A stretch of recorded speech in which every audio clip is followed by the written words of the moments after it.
Hi friends, welcome to EVC మస్తీ. చిత్ర పరిశ్రమలో ఎంతో talent ఉన్నప్పటికీ చాలా మందికి తగిన గుర్తింపు రాదు. కానీ సినిమాల మీద ఉన్న ఇంట్రెస్ట్ తో వచ్చిన పాత్రలతో సంతృప్తి పడుతూ కాలం వెల్లదీస్తూ ఉంటారు చాలా మంది నటీనటులు. అలాంటి వారి జాబితాలో ఇప్పుడు మనం చెప్పుకునే అలనాటి పుష్పకుమారి గారు కూడా ఒకరు. సూపర్ స్టార్ కృష్ణ గారు నటించిన మొదటి సినిమా తేనె మనసులు గుర్తుంది కదా. ఈ సినిమా ద్వారానే ఈమె కూడా సినీ రంగానికి పరిచయం అయ్యారు. ఆదుర్తి గారు ఈ సినిమాకు దర్శకత్వం వహించగా కళా తపస్వి కె విశ్వనాథ్ గారు ఈ సినిమాకు సహాయ దర్శకునిగా పనిచేశారు. అంతా కొత్త నటీనటులతో ఈ సినిమాను తీశారు ఆదుర్తి గారు. అయితే తేనె మనసులు సినిమాలో ఇద్దరు హీరోయిన్లు, ఇద్దరు హీరోలు కాగా కృష్ణ, రామ్మోహన్లు హీరోలుగా నటించారు. అలాగే సంధ్యారాణి, సుకన్యలు ఇద్దరు హీరోయిన్లుగా నటించారు. అలాగే వదిన పాత్రలో పుష్పకుమారి గారు నటించారు. ఈ సినిమాలో లీడ్ రోల్ లో నటించిన వారిలో ఒక్క కృష్ణ గారు తప్ప మిగిలిన వారు ఆ తరువాతి కాలంలో కొన్ని సినిమాల్లో నటించినప్పటికీ ఆ తరువాత కనుమరుగైపోయారు. హీరో రామ్మోహన్ గారు, హీరోయిన్లు సుకన్య, సంధ్యారాణి గారు కూడా కెరీర్ లో వెనకబడిపోయారు. వీరి ముగ్గురు సినిమా రంగంలో ఎందుకు రాణించలేకపోయారు, వారి పతనానికి కారణాలు, చివరకు వారి జీవితం ఎలా ముగిసింది అనే విషయాలు తెలుపుతూ మన ఛానల్లో వీడియోలు చేశాను ఫ్రెండ్స్. ఇంట్రెస్ట్ ఉన్న వాళ్ళు ఓసారి చూసేయండి. ఇక పుష్పకుమారి గారి విషయానికి వస్తే కృష్ణ, ఎన్టీఆర్, ఏఎన్ఆర్, చిరంజీవి వంటి హీరోల సినిమాల్లో తల్లి, వదిన ఇలా అనేక సహాయ పాత్రల్లో దాదాపుగా 200కు పైగా సినిమాల్లో నటించారు. అయినా గాని పుష్పకుమారి గారికి పెద్దగా గుర్తింపు రాలేదు. అసలు ఈమె ఎక్కడ పుట్టారు, సినిమాల్లోకి ఎలా వచ్చారు, ఈమె నటించిన సినిమాల వివరాల గురించి ఇప్పుడు తెలుసుకుందాం. స్కిప్ చేయకుండా చివరి వరకు చూడండి ఫ్రెండ్స్, మన ఛానల్లో వీడియోలను చాలా మంది చూస్తున్నారు కానీ సబ్స్క్రైబ్ చేసుకోవటం మర్చిపోతున్నారు.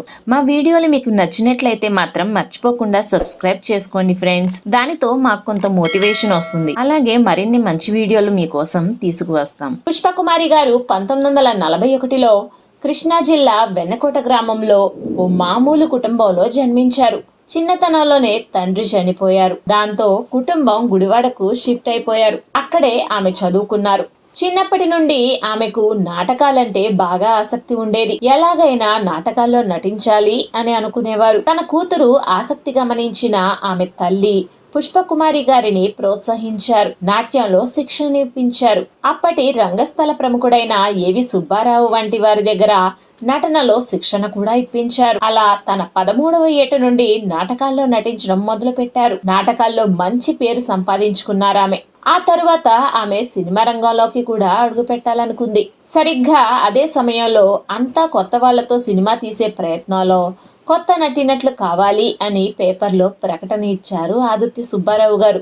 ఏ మాత్రం ఆలోచించకుండా ఆమె అప్లై చేశారు. ఆదుర్తి గారి నుండి కబురు రావటంతో ఆడిషన్స్ కి వెళ్లి సినిమాల్లో నటించే అవకాశం కొట్టేశారు ఆమె. సినిమాలో హీరో రామ్మోహన్ గారికి వదిన పాత్రలో ఫుల్ లెంత్ రోల్లో నటించి మంచి పేరు తెచ్చుకున్నారు. తేనె మనసులో సినిమాకు సహాయ దర్శకునిగా పనిచేసిన కె విశ్వనాథ్ గారు, ఆయనే మొదటిసారిగా దర్శకత్వం వహించిన ఆత్మగౌరవం అనే సినిమాలో కూడా పుష్పకుమారి గారికి మరో అవకాశం ఇచ్చారు. ఆ తరువాత మళ్ళీ ఆదుర్తి సుబ్బారావు గారు కన్నె మనసులు సినిమాలో కూడా క్యారెక్టర్ ఆర్టిస్ట్ గా మరో అవకాశం ఇచ్చారు. ఇలా కెరీర్ స్టార్టింగ్ లోనే వరుసగా హిట్ మూవీస్ లో నటించడంతో పుష్పకుమారి గారికి వరుసగా సహాయ పాత్రలే రావటం మొదలయ్యాయి. సినిమాల్లో నటిగా బిజీ అయ్యుండి కూడా టైం దొరికినప్పుడల్లా నాటకాల్లో నటిస్తూ ఉండేవారామె. అవే కళ్ళు, భలే రంగడు, ప్రేమ నగర్, ఇంద్రధనస్సు, హేమహేమీలు, శంకరాభరణం, సత్యం శివం, శుభలేఖ వంటి సినిమాల్లో